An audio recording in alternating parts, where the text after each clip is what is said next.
یو صحابي فرمایي چې یو پیره د 14 سپوږمۍ راختلی و او زه د مسجد نبوي کې نبی پاک علیه صلات وسلام مبارک سره تشریف فرما وم. نو چې ما د نبی علیه صلات وسلام مخ مبارک ته هم کتل او ورسره د سپوږمۍ چې راختلی و دې ته هم ما کتل، خو چې ما په رب باندې قسم وي چې د نبی پاک علیه صلات وسلام مخ مبارک دا ښایسته و د 14 سپوږمۍ نه. همدارنګې بل صحابي فرمایي چې یوه پیره ما د نبی علیه صلات وسلام مخ مبارک ته کتل او دوی چې د نبی علیه صلات وسلام مخ مبارک دومره ښکلی و چې په دنیا کې د نبی علیه صلات وسلام مخ مبارک نه بل څیز ښکلی ما ته محسوس نشو. نو لہذا په صورت کوثر کې د دریو خبرو بیان دی. اول نمبر انعام مصطفی بیانیږي، دویم نمبر کردار مصطفی بیانیږي او دریم نمبر چې کوم دی انجام گستاخان مصطفی بیانیږي. درې آیاتونه دي په دې صورت کې او په هر آیات کې چې کوم دی د نبی علیه صلات وسلام اوصاف او د نبی علیه السلام کردار بیانیږي. مکی صورت ته درې پکې آیاتونه دي او یو پکې رکوع دی. چې نبی علیه صلات وسلام مبارک درې زامنو چې د درې وړو عمر د 2 کالو نه سوا نه و، یعنی د 2 کالو په مابین کې به چې کوم دی دوی وفات کېدل.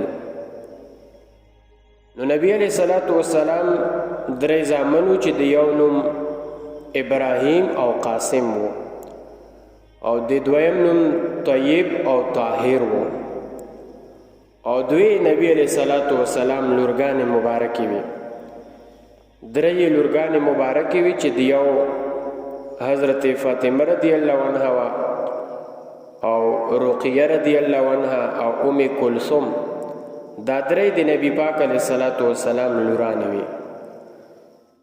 چې وائل ابن عاص دا یو کافر و او نبی علیه صلات وسلام مبارک له پیغور ورکړو او مطلب د نسل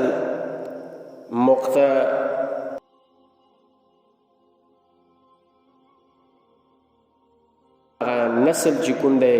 نشته دی، یعنی نبی علیه صلات وسلام نعوذ بالله میراث دی. نو بیا الله تبارک وتعالی دا صورت نازل کو چې نبی پاک علیه السلام میراث نه دی بلکې نبی علیه صلات وسلام لمون ډیر خیر کثیر ور کړی دی او همدارنګې د دشمن چې کوم دی دا میراث دی او دا په تباهۍ کې دی. نو الله تبارک وتعالی په صورت کوثر کې ډیر معجزات بیانوي، یعنی دا سوره کوثر چې کوم دی دا معجزه هم دو او مجموعه د معجزات هم دو. نو ځکه الله فرمایي چې انا اعطیناک الکوثر، اے محبوب علیہ السلام ته مخه پکېږه تعالی مون کوثر در کړی دی. په کوثر کې ډېرې خبرې او مفسرینو پکې ډېر بحث کړی دی. علامه قرطبي صاحب د کوثر په مصداق کې تقریبا 14 اقوال ذکر کوي، خو مونږ به یو 15 ترېنه ذکر کو د وخت کمی د وجې نه. اول نمبر علامه قرطبي صاحب فرمایي چې د کوثر نه مراد هغه حوض دی چې د جنت د دخول نه مخکې چې کوم دی د قیامت په ورځ باندې به یو نهر وي او حوض وي چې نبی پاک علیه صلات وسلام به خپلو امتیانو له اوبه ترېنه ورکوي. دویم نمبر د کوثر نه مراد یو نهر دی چې دا په جنت کې نهر دی او د دې نهر نبی علیه صلات وسلام بیان په خپله کړی دی. نبی علیه السلام فرمایي چې نهر دی او د دې نهر چې کومې اوبه دي دا د شودونه سپینې دي او ورسره د نهر چې کوم د اوبو خوند دی دا د شاتو نه ښایسته دی او خوږ دی او د دغه نهر چې کوم بارتن دي او کوم کټوري او لوښي دي نبی علیہ الصلوۃ والسلام مبارک فرمایي چې دا د اسمان ستورو نه هم زیات دي او د دغه نهر چې کومې ستنې دي نبی علیہ السلام فرمایي چې دا د سرو زرو او د سپینو زرو نه جوړې دي او دا برتن دا لوښي هم د سرو زرو او د سپینو زرو دي او بیا نبی علیہ السلام فرمایي چې دغه نهر ونې دي چې هغه ډېرې بهترینې لوړې ونې دي او په دغه ونو کې چې کوم دی قسمه قسم دارنده دي او قسمه قسم مرغان دي چې په دغه ونو کې مشغولیږي. دریم نمبر قول د کوثر نه مراد صحابه کرام دي. علامه قرطبي سے فرمایي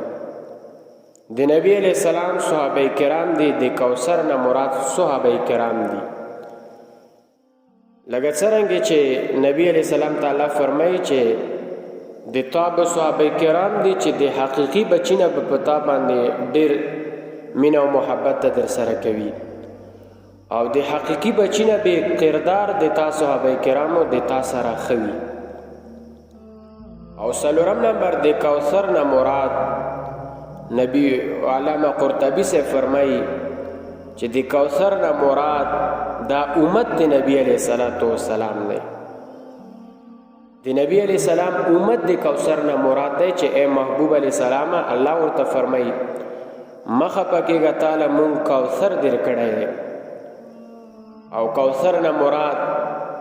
یعنی امت تعالی مونږ در کړی دی ډیر امت. لکه نبی علیہ الصلوۃ والسلام مبارک صحابه کرامو ته فرمایي اے صحابه کرامو په جنت کې بتاسو څلورم حصہ بتاسو جنتیانو او دریم چې کومې دا درې حصې دي دا به چې کوم دی نور امتیان وي. اے صحابه کرامو تاسو پر راضي دو؟ صحابه کرام چوپ پاتې شول. بیا نبی علیہ السلام ته فرمایي چې درېیمه حصہ بتاسو اے صحابه کرامو تاسو پر راضي دو؟ نو صحابه کرام بیا هم چوپ پاتې شول. په دریم نمبر کې نبی علیہ السلام ته فرمایي چې اے صحابه کرامو نیم بتاسو نیم جنت په دې تاسو امتیانو نه ډک وي او نیم جنت په دې ټولو پیغمبرانو امتیانو نه ډک وي. همدارنګه بل حدیث مبارک کې را درومي نبی علیہ السلام فرمایي چې د ما امتیان په جنت کې به 120 صافونه وي او د ما امتیانو پکې 80 صافونه وي او دا نور 40 چې کوم صافونه دي دا به د تمامو پیغمبرانو امتیان وي. نو لہذا نبی پاک علیہ الصلوۃ والسلام الله تعالی کوثر یعنی ډیر امت ور کړی دی. او پنځم نمبر د کوثر نه مراد معجزات د نبی علیہ الصلوۃ والسلام دي. نو الله وت فرمایي چې تعالی مو معجزات ډیر کړی دي. په دې کې ډیر اقوال نور هم شته دي خو په اول آیات مبارک کې د نبی علیہ الصلوۃ والسلام یعنی انعام مصطفی بیانېږي چې الله ورته فرمایي ان بشک اعطیناک الکوثر مونږه تعالی در کړی دی کوثر خیر کثیر مونږه تعالی در کړی دی. عبداللہ ابن عباس رضی اللہ عنہ د کوثر معنا خیر کثیر کړی او په دې قرینه او دلیل سره چې په خیر کثیر کې جنت هم را درومي امت هم را درومي معجزات هم را درومي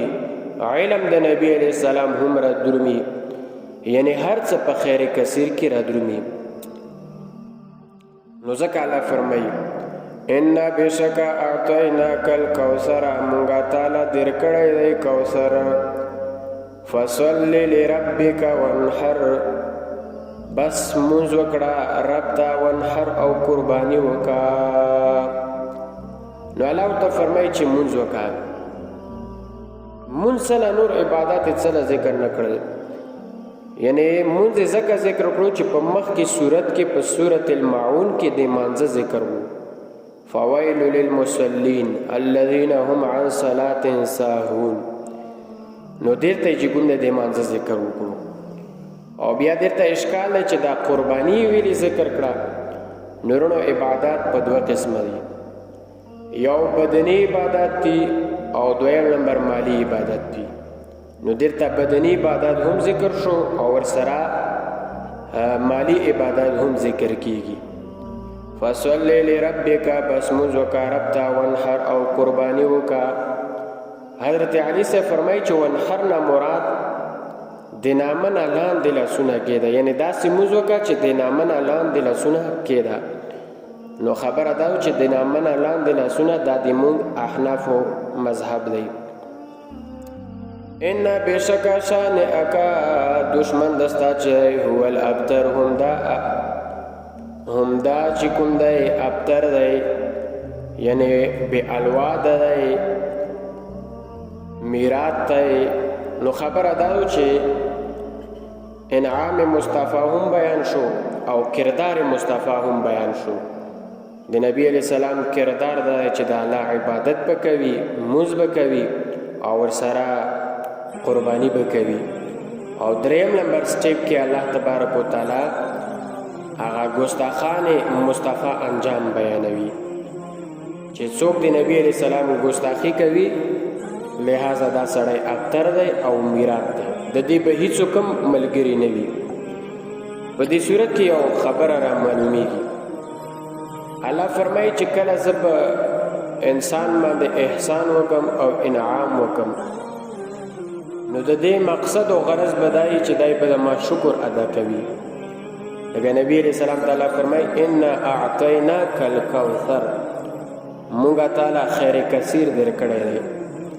خچ خیر کثیر دیر کړو نو څه بکې نو شکر ادا کا فصلی لربک وانحر او شکر دی الله تعالی دا چې تعالی ته عبادت وکړي کاغه مالی عبادت وي او دا رنګه کاغه بدنی عبادت وي نو چې کله ته تعالی ز الله فرمایي چې انسان لزه خیر کثیر ورکم او دای شکر ادا کی